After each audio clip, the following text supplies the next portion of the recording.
on my 2000 Volvo V70 naturally aspirated engine. It's a B5244S. I have 3 vacuum line connections on my intake manifold that do different things.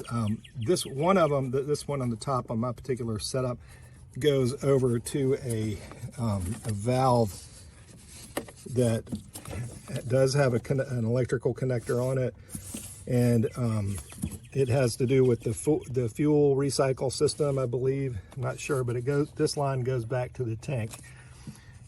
Also, there's another vacuum line here that goes to a sensor that's on top above the radiator underneath this little plastic cover right here. It has no other outlet, and what that does, I believe, is it sends a signal to the computer basically on what the vacuum reading is. I may be wrong, but that's my interpretation of it. And then the question line a lot of people ask about is this white line. And sometimes these elbows go bad. A lot of times they do. And you really don't want them to be cracked on either end or any of these connections.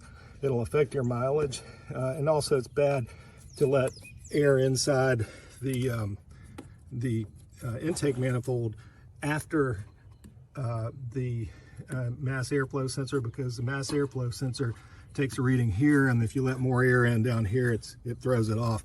So anyway, the white vacuum line on my vehicle goes underneath the throttle body, and it wraps around, and it comes up here to the top of the air box.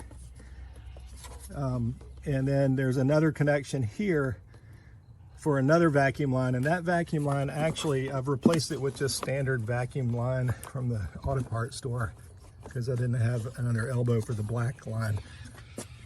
And it wraps around here and goes down to the bottom. There's a door that's actuated, I guess, by the vacuum that controls if you use the preheated air from the manifold, or the exhaust manifold, as your intake when it's cold, or if you just switch to the regular cold air. And that's pretty much it.